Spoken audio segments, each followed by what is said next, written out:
Hello everyone, Ryan here, and in this video I'm going to be covering what I believe are the best mods you can install for Fallout 4 in 2023.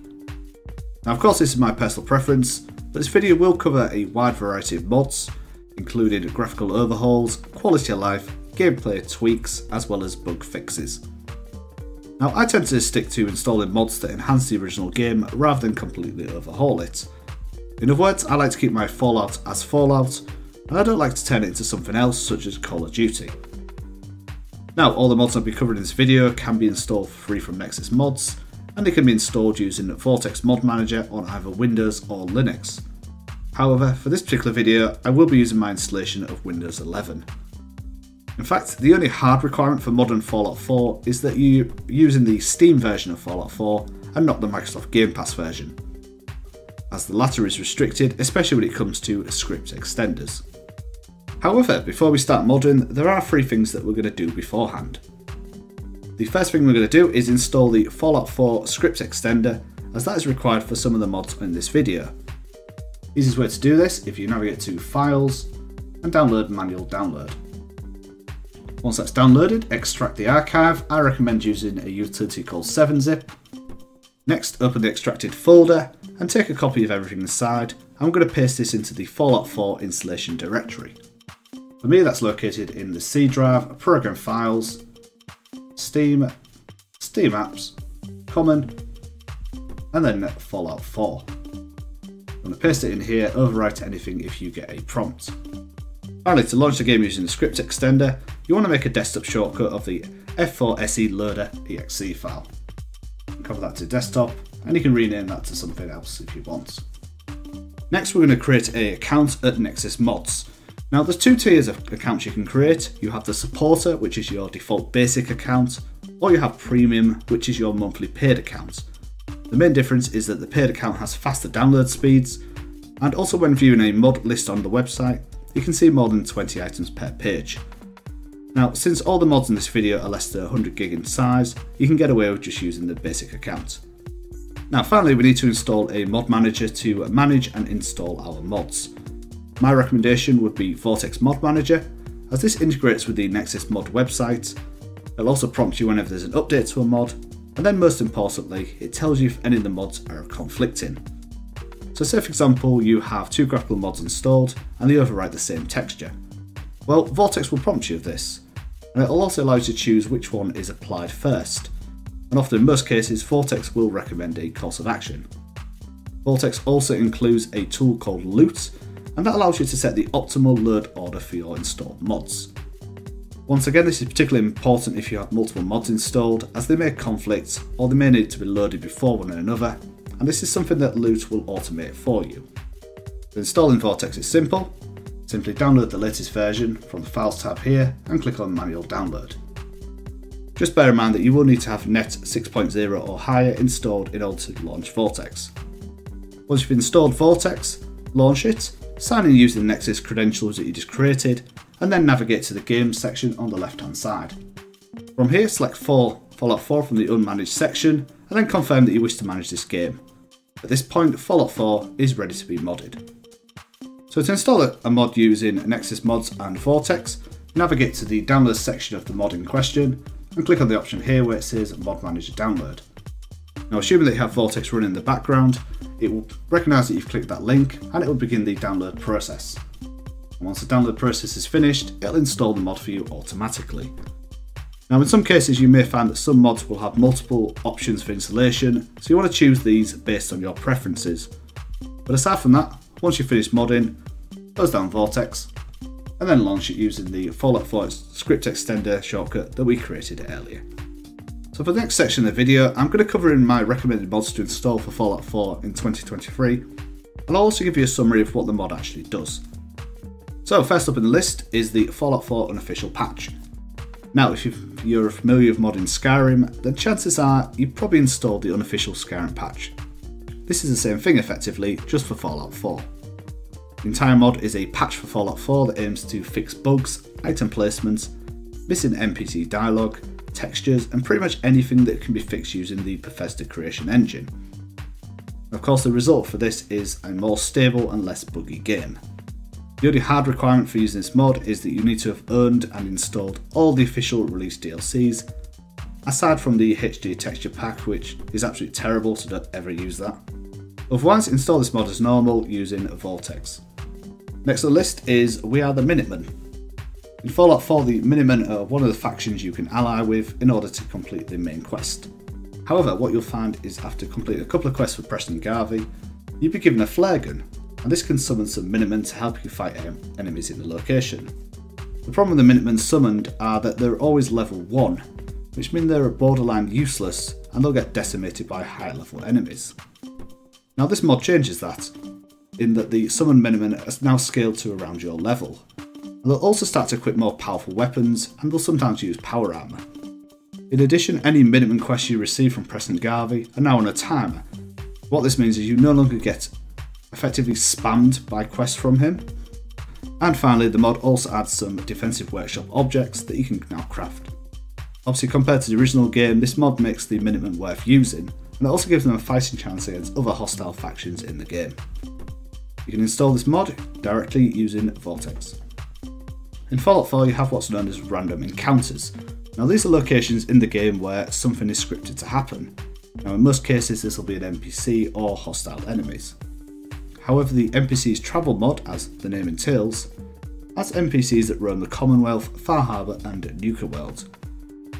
And much like the random encounters, these NPCs can be friendly and you can trade with them, or sometimes it can even be hostile groups of enemies.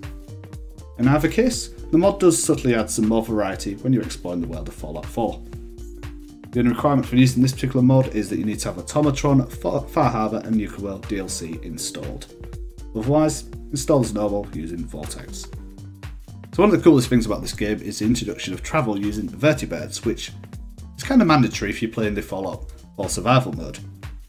However, in some cases, you can encounter allied or hostile factions using them when assaulting a location.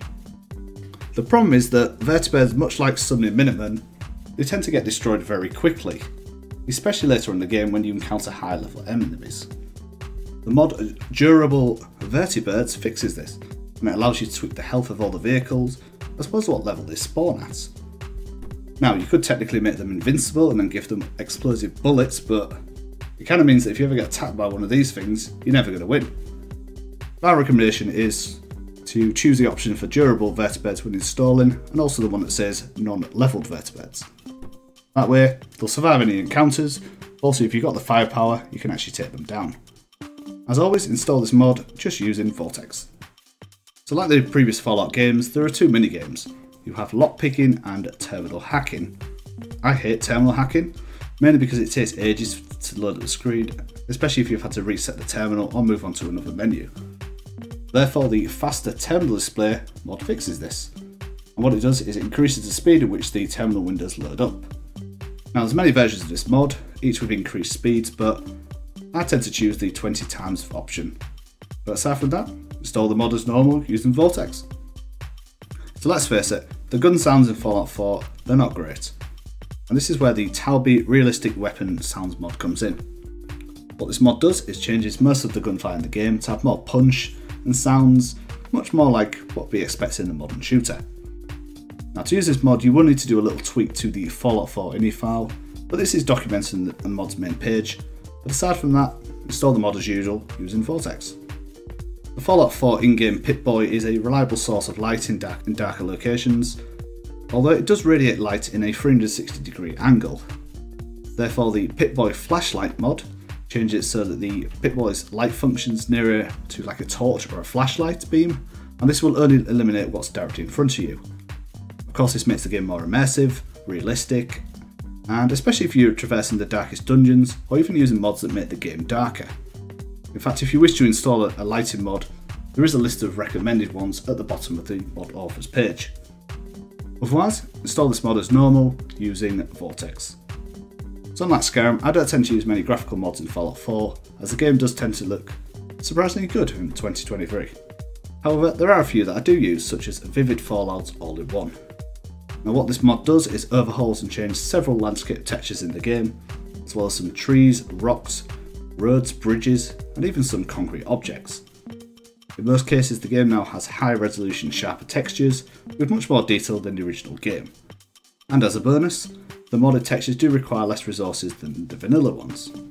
Now this mod does have many download options, but my recommendation is just to use the Vivid Fallout all-in-one best choice. Aside from that, install as normal using Vortex. There's a couple of mods available that add more vegetation to the Fallout 4 wasteland, but many of them change the game so much that it breaks the atmosphere. Therefore, as a happy medium, I'd recommend installing a little bit of green mod. As the name suggests, it adds a little bit more green to the world without going completely over the top. It also pairs quite well with the previous mod we discussed, which is Vivid Fallout. Now once again, there are multiple versions of this mod, but I recommend using the A Little Bit of Green version 2.5 option.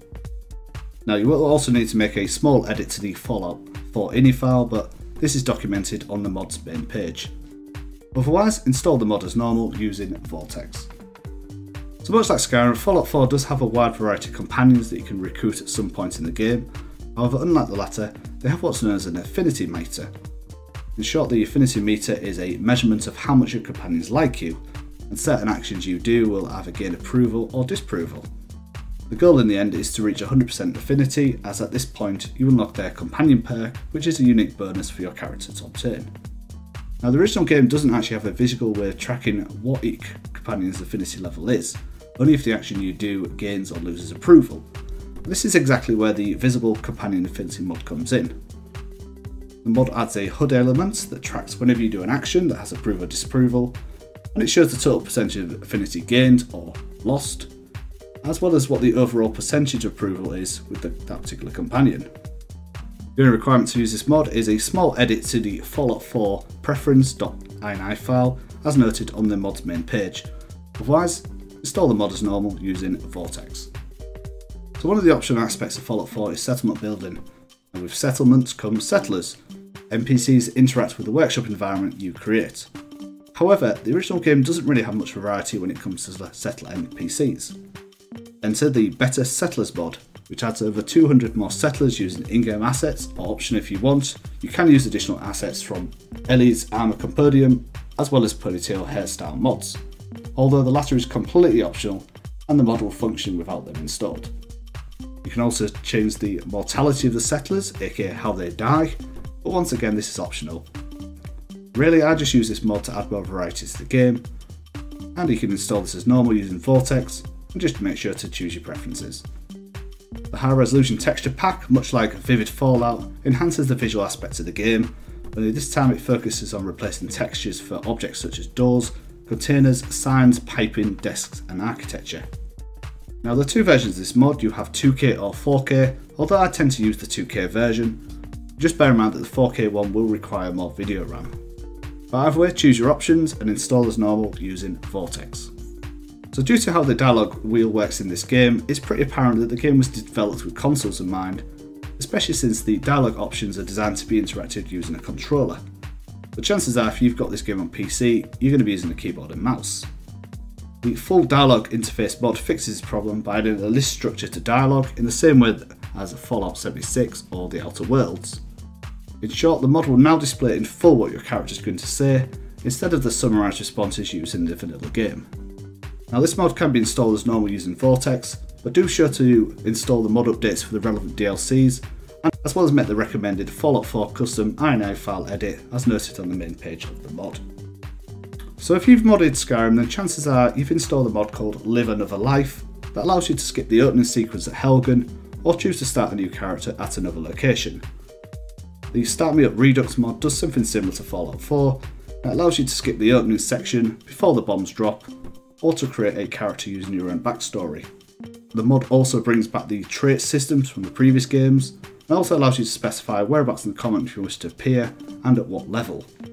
Now there are two download options available, and one for if you have the full dialogue interface mod installed, and one for if you don't. So make sure to install the correct one, but otherwise just install the mod as normal using Vortex. So unlike Skyrim, any Creation Club content, items and quests are automatically added to your inventory or quest log as soon as you leave the vault. This is stupid because it overloads the experience, and if you've got many creations installed, you get spammed as soon as you leave the vault. The Creation Club Delayed mod fixes this by delaying any Creation Club quest until you're in a relevant area, and it also prevents items from being automatically added to your inventory, instead integrate them into the level list. This mod can be installed as normal using Vortex. And the final mod on the list is Achievements, a mod that allows you to still obtain achievements when you have mods installed. So since Skyrim and Fallout 4 were updated with integrated mod support, any saves that you make with mods installed will no longer be able to obtain achievements, which again is stupid. But assuming that you have the Fallout 4 script extender installed, then simply install this mod using Vortex and you can once again obtain achievements.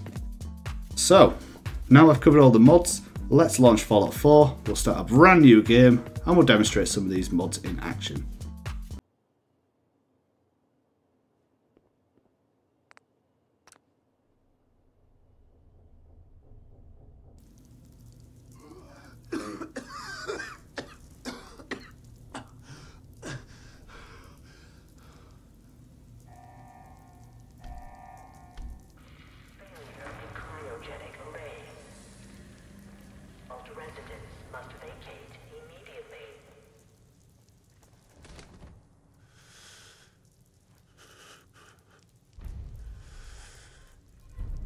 Come on, come on, come on!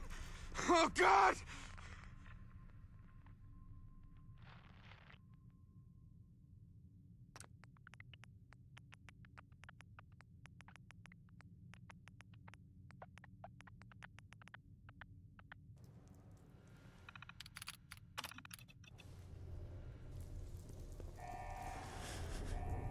I'll find who did this, and I'll get Sean back. I promise.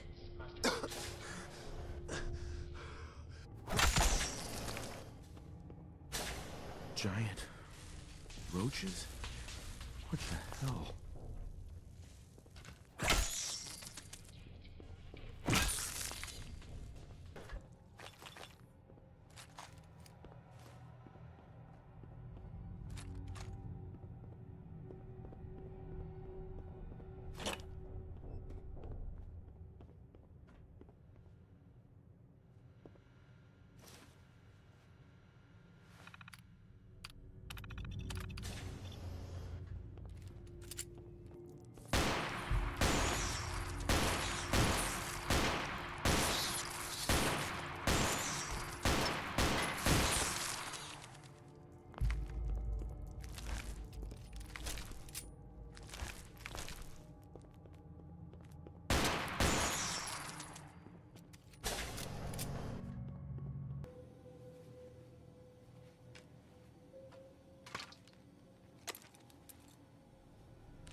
Vault door cycling sequence initiated.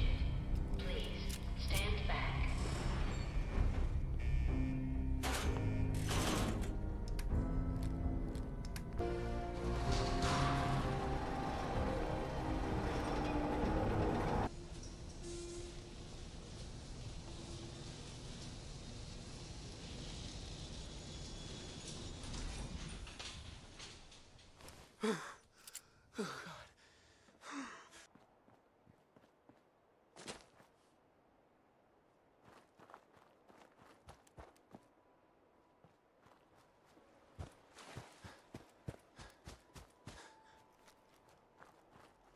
As I live and breathe. Oh, it's really you. Codsworth? You're still here. So, other people could still be alive too. Well, of course I'm still here. Surely you don't think a little radiation could deter the pride of General Atomics International? They They killed her. Sir, these things you're saying, these terrible things, I believe you need a distraction. Yes, a distraction to calm this dire mood. Sean's been kidnapped. But I'm going to find him. I'm going to get my son back. It's worse than I thought. You're suffering from hunger-induced paranoia. Not eating properly for 200 years will do that, I'm afraid. Codsworth, you're acting a little weird. What's wrong? Oh, sir, it's been just horrible. 2 centuries with no one to talk to, no one to serve. I spent the first 10 years trying to keep the floors waxed, but nothing gets out nuclear fallout from vinyl wood. Nothing! And don't get me started about the futility of dusting a collapsed house. And the car! How do you polish rust? So with that, I've now covered my recommended mods to install for Fallout 4 in 2023. Of course, this is my personal preference, and it doesn't even scratch the surface of how many mods are available out there. So let me know in the comments if there are any that I should be checking out. In the meantime, thank you very much for watching, guys, and if you did find this video helpful, you know what to do. Please consider leaving a like and then subscribe to the channel. In that case, I shall see you next time. See you later. Bye now.